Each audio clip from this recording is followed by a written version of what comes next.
Welcome to Building the Future, hosted by Kevin Horick. With millions of listeners a month, Building the Future has quickly become one of the fastest rising programs, with a focus on interviewing startups, entrepreneurs, investors, CEOs, and more. The radio and TV show airs in 15 markets across the globe, including Silicon Valley. For full showtimes, past episodes, or to sponsor the show, please visit buildingthefutureshow.com.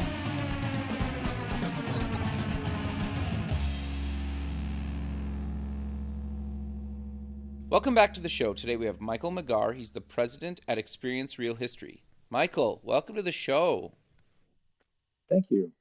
Great to be here. Yeah, I'm excited to have you on the show. I think what you guys are doing in the whole AR, AI kind of space is actually really quite fascinating. But maybe before we get into that, let's get to know you a little bit better and start off with where you grew up. Sure. My dad was in the military, so I grew up both in the United States and in Germany. I spent 9 years in Germany in military schools, American military schools, Department of Defense. Interesting. And I graduated from high school in Heidelberg. Okay. The graduation was in the castle, which was kind of interesting. That's cool. Our senior class trip was to London for 13 days. Wow. It was a different kind of experience than the normal high school existence. Sure. And so then I spent a year after I graduated as working in a warehouse and skiing. And I got that out of my system, and then went to college in Texas, at Southwest Texas, for a degree in commercial art. Okay. What made you want to take that? Sorry, just to... Commercial art? Yeah. Anytime I was happy or sad or bored or excited, I drew all the time. Very cool. And so my dad, being a military officer, didn't think that art was a career that anybody should ever choose. And so he had me slated to be a veterinarian. Okay, interesting. Because that's what he thought would be good. And then I refused to go to college after I graduated because at my core, did not want to be a veterinarian scientist type of person. Sure. And so in my year off, I discovered that what I really wanted to be was an artist. And so I thought, commercial artist sounds like maybe they make money. Sure. Commercial art, yeah. And so then toward the end of my commercial art degree at Southwest Texas, which is in San Marcos, Texas, I found out about Art Center College of Design in Los Angeles, and that school was for professional illustrators, and like 90% of the world's automotive designers come from that school. It's a very, very small school, though. And they only accepted by portfolio. And so I just moved out to Los Angeles because I wanted to go to that school. I hadn't been accepted and managed to get in, and left school after 6 semesters as a nationally published illustrator. Wow. And started a career as an illustrator. I was an illustrator for the next 11 years. Okay. I did paintings for national ad agencies, national magazines, all that sort of stuff. And then somewhere along the line in that path, I started teaching one night a week, teaching illustration at a local community college. Okay. And then was hired as head of a brand new department at a college called Collin County Community College, which was in Plano, Texas. And didn't know anything about computers. I mean, nothing. I couldn't even type my own resume to try to apply to that college. I oil paint is kind of one of the oldest careers Sure. there is. Sure. Interesting. Computers. I had no idea about computers. But when I got hired, I talked to a bunch of friends of mine who were in the industry, and they said, your kids have to know computers. And so I wound up writing a grant to Apple Computer and in multimedia, because I thought multimedia would be cool. You'd have sound and all that stuff with it. This was in 1989. Okay. And wound up becoming one of 3 multimedia centers that Apple founded in the United States. Wow. And we grew from 25 students to 450 students in 2 years. Wow, and, that's huge. Oh, yeah. And I wrote 30 some odd courses that were approved by the Texas Coordinating Board, and they were taught at colleges like at San Jose and places like that. Very cool. And being under the wing of Apple is a very nice wing to be under. Yeah, not terrible. They were, yeah. They took me all around the United States, seeing things and giving speeches for Apple and stuff like that. And so very cool. It was very, very fun, and they provided lots of help. And then also once Apple said, here's a multimedia center, then everybody else wanted to come and join us. And so got a lot of attention from a lot of people. And I had really, really great students in the department who were attracted to the department because of what we were doing. And sort of built the program on an art center model. Art center hires the top professionals in the field, and they teach 1 day a week. And I had a bunch of friends from Art Center, and so I asked them to come teach. And so it became a very powerful program. And then from there, I left and joined a partnership in a film production company, and we did multimedia. And during my stay there was when I did the first application about the Alamo. And okay. That was in 1994, 95. Wow. And we built a virtual Alamo. We were the first film production company to shoot inside the Alamo since 1906. Wow. This was an interesting thing to get that approval. Sure. And I can imagine. oh yeah. We were dealing with an organization called the Daughters of the Republic of Texas. Okay. And a bunch of really sweet old ladies, basically. Okay. And so we had a interesting relationship with them, but they were very excited to have us create this application for the Alamo. And we got Dan Rather and Sissy Spacek and Charlie Pride and 27 other famous Texans to do narrations of these stories. And again, this was 1994, 95. So the target machine was a 486-66 with 4 entire megs of RAM. Yeah, and very early on. Oh yeah. I mean, electric razors nowadays have more RAM than that does. And so it was. I never thought of it like that, but yeah, because I remember my first computer at home was a 386. So yeah, that's wild. Oh yeah. And so building something that was really compelling for that was kind of difficult. We had to write our own VR software. Sure. Because we were trying to use QuickTime, but it was too heavy to run on a 486-66. So sure. We had to create our own. But it was very engaging. The script for it was 1,500 pages. We got the best historians in Texas to write it and all that. And so then I moved from Dallas to Wimberley, Texas, which is a very small town near Austin. Okay. And founded a company, and we grew ultimately to over 90 people, and also built a motion capture company. Okay. And we worked on major motion pictures and lots and lots of big games like Doom and stuff like that. Very cool. And and then we once we got to 90 people and we created a training company that did training for the food industry, then I sold my interest and left and started doing a bunch of other different things that I found interesting to participate in. And worked on some movie scripts that never actually got produced and some other fun things like that. And then did a bunch of work for Homeland Security, building training videos where when they would go to train people for a disaster, my videos would show the disaster happening real time, like it was on CNN News, but it was just fake stuff. So did a bunch of that. And then I got a opportunity to do an AR project. I was talking to a woman. We were working on a project together in San Antonio, and she was asking me what I had done, and I mentioned the Alamo, and she said, well, this is the 300th anniversary coming up of San Antonio. You should do it. And I said, how would you do it? And I said, well, Pokemon just came out, and it'd be cool to stand next to Davy Crockett as he defends the Alamo on the spot where he defended the Alamo. And she said, well, you got to do it. And I said, it's hard. It's really difficult.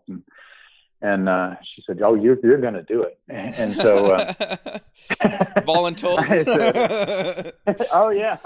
And so she kept on me, and we found an investor who was really excited about it, and we built it. And it's been incredibly popular in the schools, and we're getting traction in commercial sales as well. So it's been really fun, and we've won a bunch of awards with it. So very cool. It's been real exciting. So so now no, what ahead, we're working on is what we're working on now is the Battle of Gettysburg, which the Battle of the Alamo was on 6.5 acres. The Battle of Gettysburg was on 7,000 acres. Wow! So it's only a little larger. Sure. Touch. And so the Battle of the Alamo had maybe at the max 5,000 people involved in it. Okay. There was almost 100,000 Union soldiers and 80 some odd thousand Confederate soldiers. So wow. It was it's a much bigger scale, but really, really cool project. Incredible stories. And one of the things we do too is we always try to find hidden stories that people haven't seen before, and we'll push those stories along with it, and try to tell it from a human standpoint rather than sort of a military, here's where these guys were, here's where those guys were, and that sort of arrows on the ground stuff that you see all the time. Sure. So we tell the stories where you're standing next to the guy as he's trying to get across a fence, and they're getting hit by cannon fire and musket fire and that sort of stuff. That's very cool. So I want to dive a little bit deeper into the tech without getting like extremely technical, but you Sure. guys are building these very cool augmented reality experiences. You sent me a VR or a video of the Gettysburg kind of stuff you're working on, and I actually looking at it right now. It's actually really cool. So how do you describe it without having a visual so people can maybe get some sort of idea and then go online and actually check this out? Well, how I think about these things is that imagine you're stepping into a time machine, that you've got a time machine in your hand, and you can step into this world. And like I described with the Alamo, like if you could stand next to Davy Crockett and watch him defend the Alamo, how cool would that be? Especially if you could do it on the spot where it happened. Yeah, that's cool. So when I'm there at Gettysburg and I'm standing where Pickett's charge started, and I can watch it start and watch those guys start marching down in the field and the cannon fire coming down on top of them, that's a totally different experience than watching it home on video. Sure. It's totally different experience. You are a part of that thing rather than just kind of watching it, and and so all our characters are photoreal. All the environments are photoreal. We're using the best animators and game developers and those people to build those environments so that when you're in it, it feels like you're there. Like we were there with one of our historians the other day in the middle of where Chamberlain defended his position up on Little Round Top. It's a very famous scene. Okay. And the guy had spent a day at that spot with students and with historians and stuff. And when he saw it on screen, he goes, "Oh my God, it's exactly like it is." And so that's the type of response that we want, is that when you're standing there, you're witnessing the battle, you're in the middle of it. And you get a perspective on it that you can never have otherwise. It's pretty amazing. Well, the other thing too is just leveraging this tech for anything. Like, sure, obviously as a student learning about these big events in history, if you're actually at where something happened and you get to see it in augmented reality, you remember that for tests and probably the rest of your life, right? And even as an adult, you're just to learn this stuff. You're right. Like, sure, you could read about it or watch a video, but actually being there and seeing it live is very cool. Yeah. Yeah, it's amazing. And the other thing that we're doing with Gettysburg that we didn't do with the Alamo is that we've gamified it so when you go out onto the battlefield, you find artifacts on the battlefield. Okay. And we tie them to real artifacts that are inside the museum. So when you find an artifact on the battlefield, you get points for finding that artifact on the battlefield. But when you go into the museum, you can find the object in the museum and you get points again for that. And those points either can be intrinsic or extrinsic. And you can get coupons to get money off of our products, or you can, as a student, those are points that you can earn so that you get higher grade in class or something like that. And the other thing with the app too is that this app will play either at the battlefield or at home. So you could be in the middle of the battlefield in your backyard or in your house. That's cool. So how does it work if I'm not at Gettysburg? Do you guys, like, I just hold my phone up either to like outside or inside and you guys recreate the battlefield for me, or how does that work? Yeah, we recreate the battlefield for you. So when you start the app, you have a choice of going to the museum or going to the battlefield. Okay. And in either case, if you're in the museum itself, we have beacons inside the museum that will guide you to the objects that we have there. But if you're not there, then you can just choose a place inside the museum and you can see the exhibit case where the object is. And then when you tap the object, it becomes 3D in front of you. You can spin it around and play with it. You can, like say if it's a drum, you can play the drum, that sort of thing. But if you choose the battlefield, then the battlefield comes inside your house or inside your gymnasium or something like that. And then you can spin around and see flags where the different commanders were and tap on the flag. It'll tell you who it was. Or you can hit play the movie, and then you can watch the battle take place right in front of you as you're standing there. So it feels like you're right in the middle of it. Very cool. So when can people get their hands on this Gettysburg project? It releases on June 15th, 2019. So, okay. Very cool. And people can get the Alamo one currently, right? You can get the Alamo one currently, and you can go to Amazon to get some of the products that go with the Alamo. We have trading cards, and we have a book, like a coffee table book. Very cool. That comes to life when you look at it. We also have a mat that looks like a mouse pad, but it's got the map of the Alamo. And when you look at it, flags pop up, and you can tap the flags, and you can watch the battle happen from that. And then you can also go to the iTunes store or Google Play, and you can download the app from there too. Very cool. So I'm curious, you mentioned something that I find quite fascinating is these physical products. You mentioned cards and a coffee table book. How do you guys integrate the physical world and the digital world together?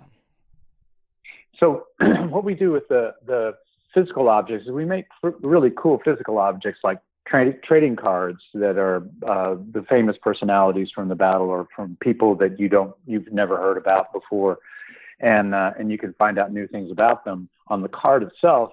But if you focus your camera on the card with our app, then the character pops up and you see a story unfold. Very cool. And some of the cards, if you put two cards together, then those two characters pop up and interact with each other. Oh, very cool. And then there's a cannon one that we're building for Gettysburg, where you can lay the cannon card down on the table and a cannon crew pops up with the cannon, and out in the distance you see a target hanging by a balloon, and you have to try and hit that target. So you got to aim the cannon and shoot at the target, and so you see a cannonball go across your room and try and hit that target, and so then you get points as you do that, and you could play against your friend so that you're both shooting your cannons and see who hits it first.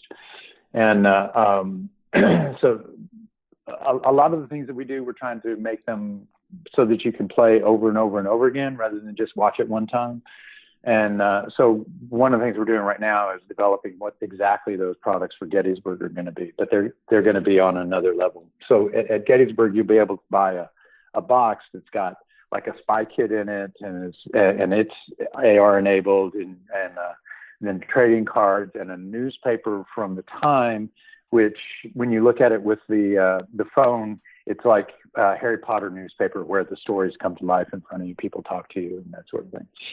Very cool. No, that's awesome. So I'm curious though, how do you guys come up with some of these ideas? Because sure, this space has kind of been around for a while, but there's very few companies out there doing these kind of physical and augmented reality products that you can actually buy, right? Because I know big companies like Apple and Google have demoed this stuff, and there's kind of these versions out there that you can kind of play with that only seems like nerds have kind of tried, and I would put myself in that category, so I don't mean it in a negative context, but I think there's a lot of stuff that if people have just an okay phone or a tablet, they can actually experience a lot of this really cool augmented reality stuff like you guys are building. So do you want to talk about some of that stuff?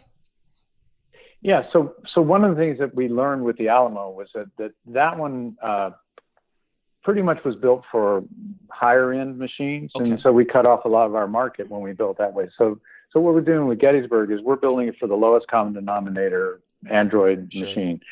And so anybody will be able to play it. Anybody will be able to see what goes on with it. And so being on the shelf with other products, our products look kind of the same as any product that you get, and it's just a toy you play with by hand. And it's difficult in that environment to show that this thing is AR. And a lot of people don't know what AR is. They know Pokemon. If you mention Pokemon, they go, oh, okay.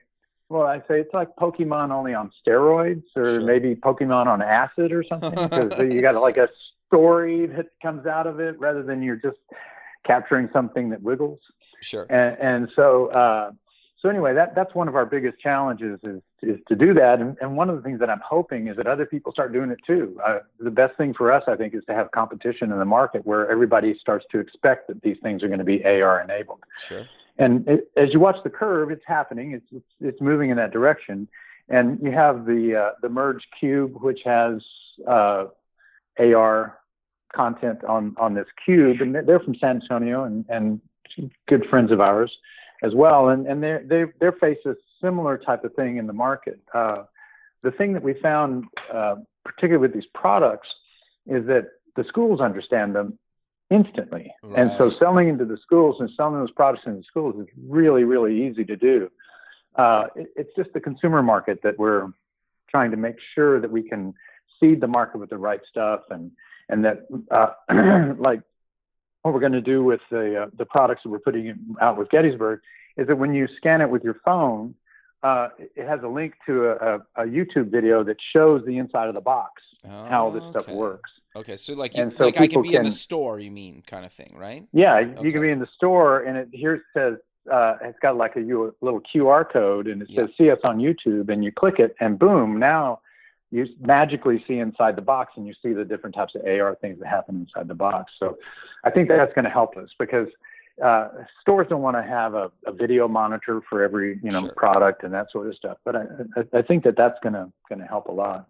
And then with partners, like we're working on a partnership with Gettysburg, and if that comes through the way we're all hoping it does, then they'll help to push those things as well. So it'll be, I think it's going to create more of awareness of what's there. Because when people see it, they're completely blown away. It's just like, oh my God, I can't believe this is so cool. But when they look at it, they go, what is that? It's a trading card. Okay. So anyway, we're hoping to help educate people and get them to understand what's there. But like I said, when people see it, they instantly want it. It's just a matter of that they have to see it to know. Sure. No, I think it's very cool, right? Because I think the closest thing, and obviously you guys are like light years ahead of this, is I think for people that are kind of maybe in their late 20s, early 30s, this is like the next level of the interactive CD-ROM that we grew up with in school, right? Where you clicked around and you could play, but like this is, you run it on your tablet and it's right there live in front of you. It's very cool stuff. And to your point a second ago, we're at the very early stages of this stuff, right? Like this is very cutting edge technology. And the fact that you guys are building this for the lower end hardware is actually really challenging in itself from a technical perspective. Absolutely. Yes, absolutely. So, but I am curious though, how do you guys decide and actually change the experience for lower end hardware compared to higher end hardware? Or do you not change the experience at all? And how do you make those trade offs and calls? So what we do is we decide which pieces are going to be pure AR. Like when you look through your phone, there's something out there that's floating in space in front of you. Or whether it triggers a video that is somewhat like VR, where it takes over the whole scene, and now you can spin around and see the world, and it's overlaid on top of the world that's there. It overlays and takes over it. So, so like at Gettysburg, if I'm standing where Pickett's charge was, I can look out there and I can see in AR, I can see General Lee sitting on a horse. Sure. But when I choose to see a 360, the world changes to 1863, and now I see what all the trees and buildings look like in 1863. And when I spin around, I see flags where the different commanders were. I see signs over landmarks like Little Round Top, Big Round Top, those types of things. Sure. And then if I want to play the battle, I hit the play button, and now the battle starts right in front of me. And so those things become videos, which look like, I mean, you can spin around and watch them, but they're video. And so the lowest level camera will play, or lowest level phone will play that video. Sure. And the lowest level phone will react to a geolocation or a beacon and display an object. Like when we're on a scavenger hunt, it's very much like Pokemon. We look around until we find the object and we can catch it. And so we do this blend between AR and VR and video. Sure. So it's a seamless blend so that you don't ever feel like, oh, I'm just standing here watching a video, but I'm standing here looking in the direction, and then all of a sudden it overlays the world, that the 2019 world with 1863. Very cool. And so it's I don't want to call it a sleight of hand, but it is a way to make the technology actually work within the constraints of what people have in their pocket. Sure. So it'd be nice if everybody could have the newest, brightest machine, but that doesn't work. Sure. No, fair enough. I'm curious though, can you leverage this technology to build other augmented reality experiences, either at other historical battle sites or places on the globe, or whatever people want to do, or is it very custom to the specific project that you're working on? We can put it anywhere. Once we built this engine, then we can transfer that engine to other places. Like to do other Civil War battlefields would be very easy to do.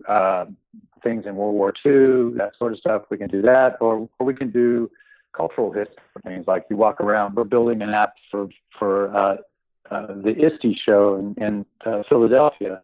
And you'll be able to walk around Philadelphia and find things that have to do with the revolution, or that has to do with rock and roll, or that have to do with Rocky the movie. You'll find these locations and they'll pop up, and you have an AR experience with that. And so we're trying to stretch the edges of what we do to where, like, we're still talking about the history of human beings, but it's not necessarily in battles. It's like the history of rock and roll, the history of movie making. Like you could go to a city and you could find all the different movie locations and then see different pieces of how that was put together.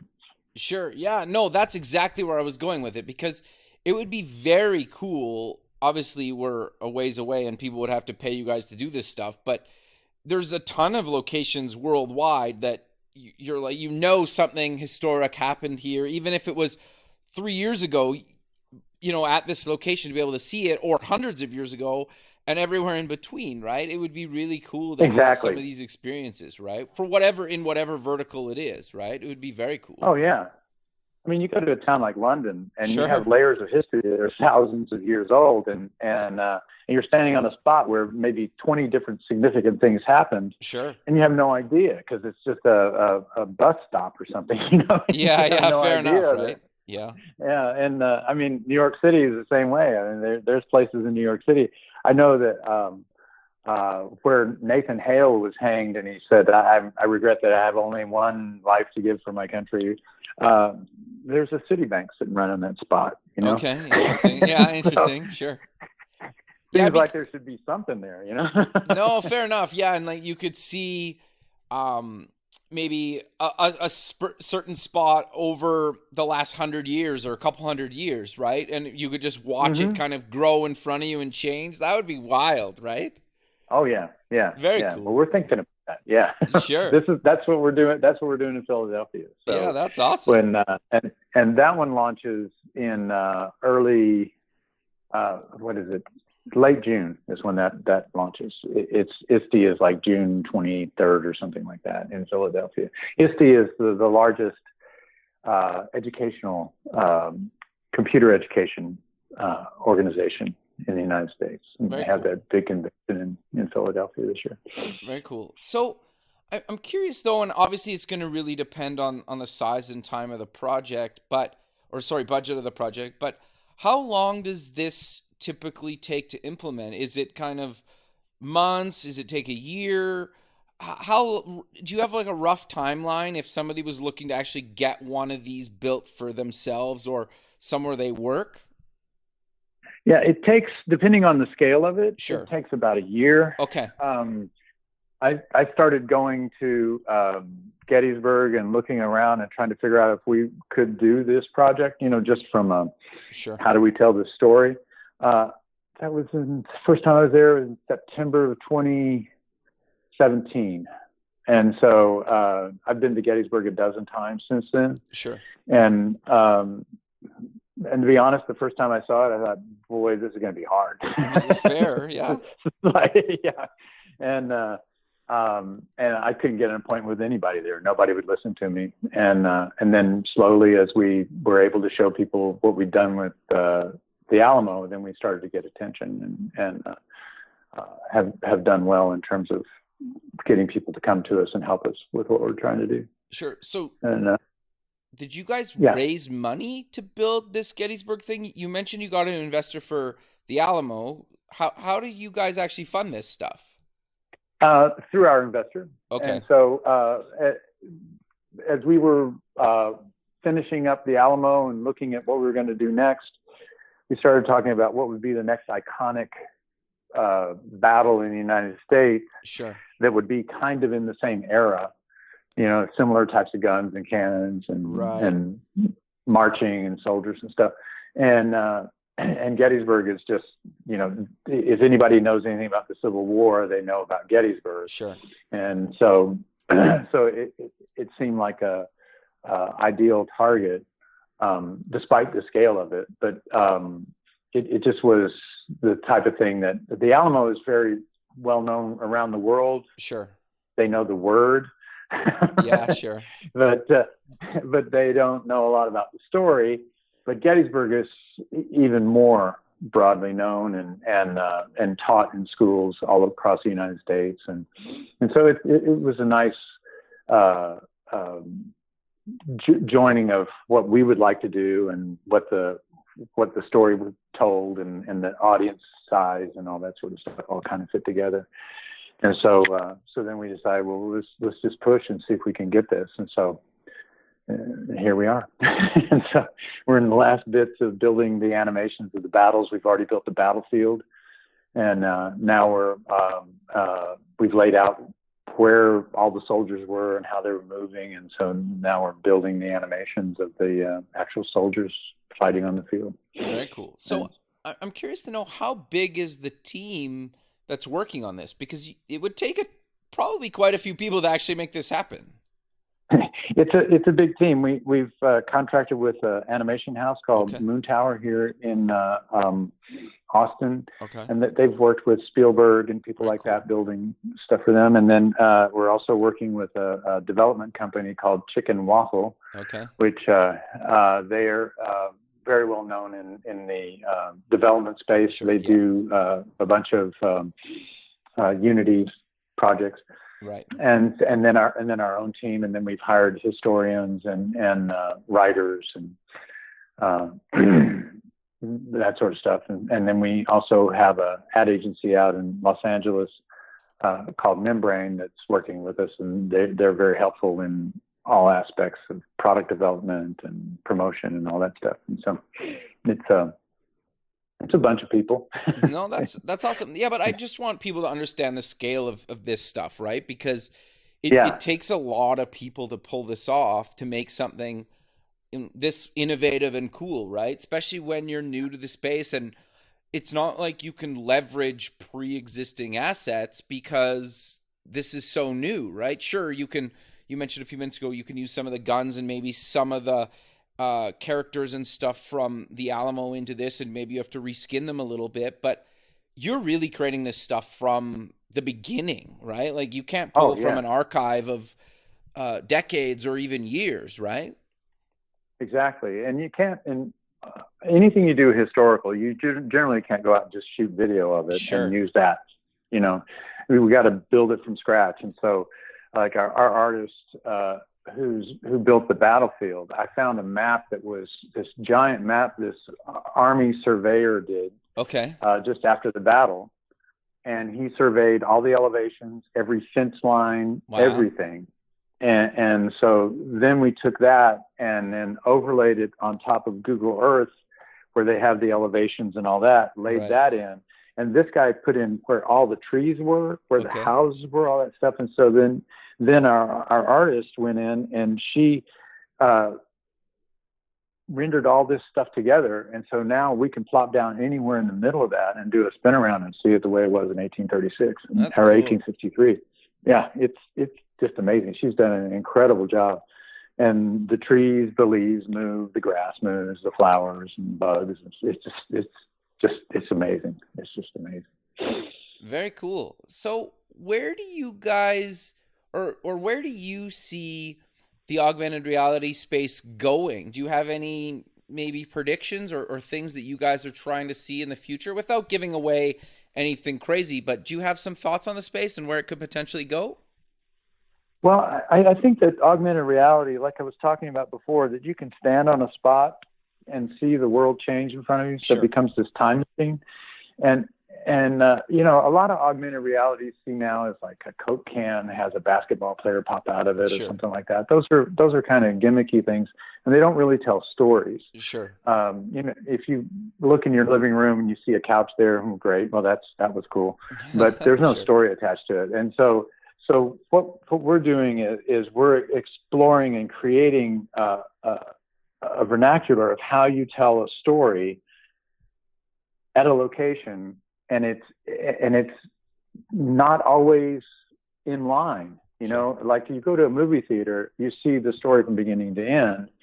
But when we give somebody an app, they choose where they're going to stand to watch the story. And so we have to take into that consideration of nonlinear storytelling. Sure. And so it really combines a whole bunch of like really complex things together.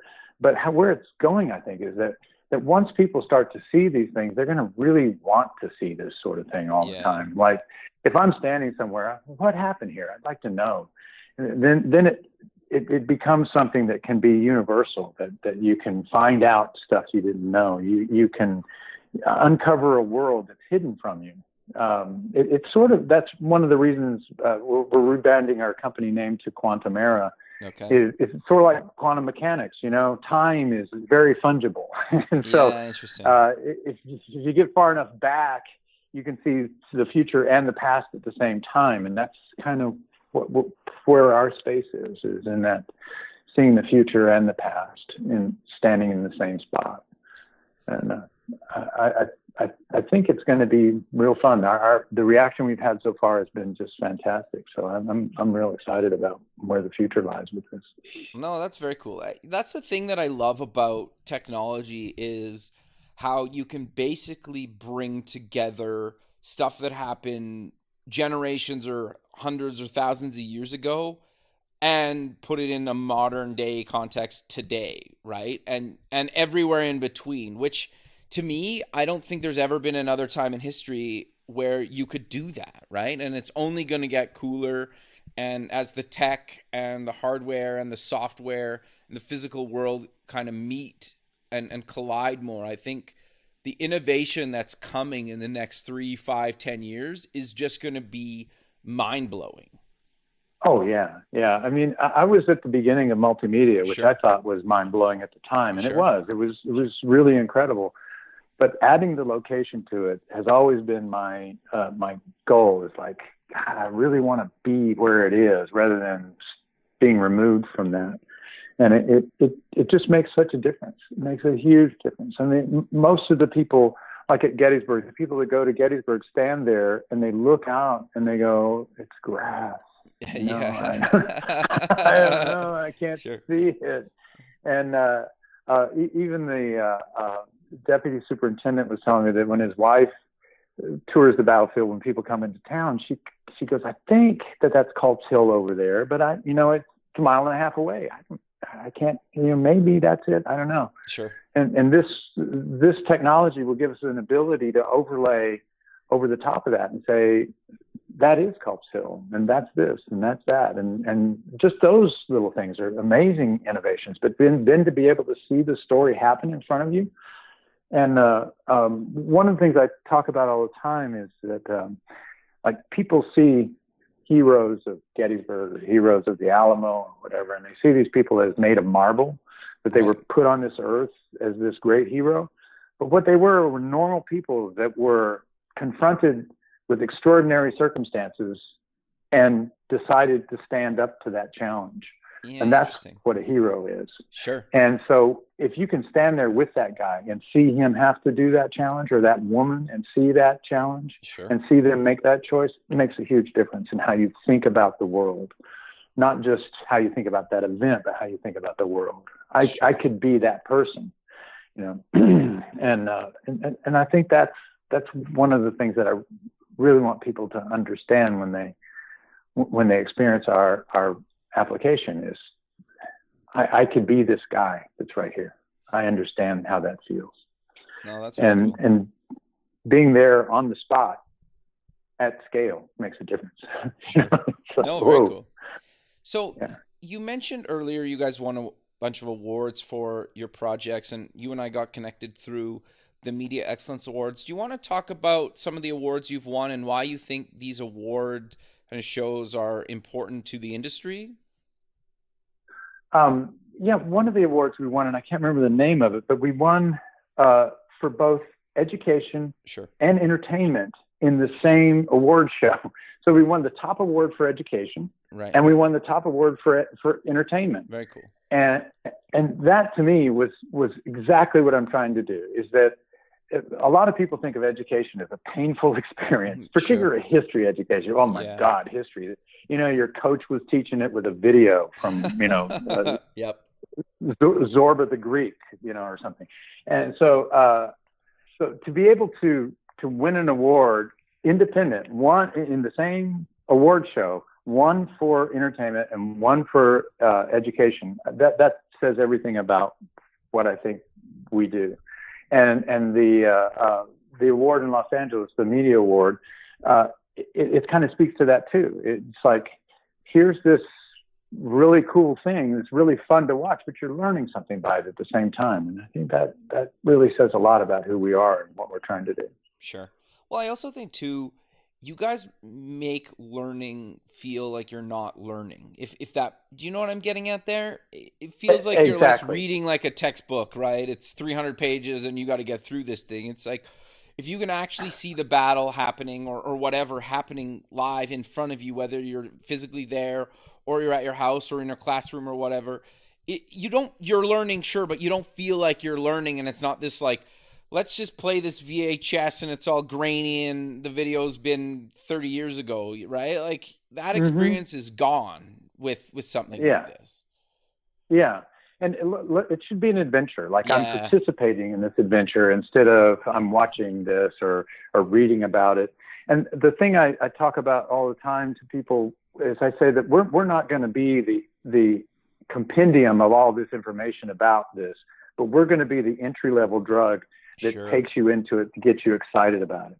Like if you watch this particular part of the battle and then you go, who was this guy Pickett? I'm going to figure out who he was. I'm going to go and research. It's the spark that ignites the learning process rather than just, oh my God, this is history. I was showing the Alamo one time at the Alamo with a group of school children. Okay. And they were all excited. And so one of the people with us asked this little girl, said, "Do you like this?" She said, "It's the coolest thing I ever saw." And she goes, "Do you like this?" She says, "Do you like history?" "Not until today." Yeah, and fair enough, right? Like, I don't really blame her. So, yeah. Yeah, exactly. Yeah. I mean, most history classes are just a nightmare. I was lucky. I grew up, my father was a military historian, Sure. and so we had stories of military history at the dinner table all the time. And they were interesting. Sure. They were interesting and they were exciting. And so all the kids in my family were all history buffs. I'm not a historian, but I I know how to hire them. And then and how to make the stories interesting. People relate to people. They don't relate to the bigger subject matter. It's harder. No, very cool. But we're kind of coming to the end of the show. So how about we close with mentioning where people can get more information about you guys? They can check out the Alamo, and when they can look forward to actually trying this Gettysburg app. Sure. Our website is experiencerealhistory.com. Okay. And we're also on social media under Experience Real History in various forms. And then we're also on Amazon with Experience Real History, and we have multiple products on Amazon. Then you can get our app for the Alamo at Google Play or iTunes. Sure. And then the Gettysburg app is going to launch on June 15th. Very cool. And they'll be able to acquire that then. And the products for the Gettysburg will come out soon after that. Very cool. But, go ahead, sorry. Anyway, just go to our website, and we have new information all the time up there. Very cool. Well, Michael, I really appreciate you taking the time out of your day to be on the show, and I look forward to keeping in touch with you, and have a good rest of your day, man. Great. Thanks so much. Thank you. Okay, bye. Thanks. Bye. Michael. Yes. I thought that was really good, man. How did you feel about that? Oh, I felt good. It was very nice. Yeah, this app is really cool. Thanks. It's got other cool parts that we haven't developed yet. But, sure. It's a fun thing, and I think the interface I'm real excited about the interface, because we can in anything we do, we use those 6 buttons on either side, and they're perfect for your thumb, so that you could just tap them whenever you want to go places and some. And then we can change whatever, but our basic theme of that is time machine. I want the interface itself to feel like it's special, rather than just some plastic button or something like that. No, makes total sense. Very cool, man. Well, this should be up online in the next couple of weeks. I will let you guys know when it's up, and if you guys have any other questions between now and then, please feel free to reach out to me. Awesome. Thanks so much. I really appreciate it. Thanks so much. Thank you. Have a good rest of your day. Thanks. Bye. Thanks. Bye-bye. Thanks for listening. Please visit our website at buildingthefutureshow.com to join the free community, sign up for our newsletter, or to sponsor the show. The music is done by Electric Mantra.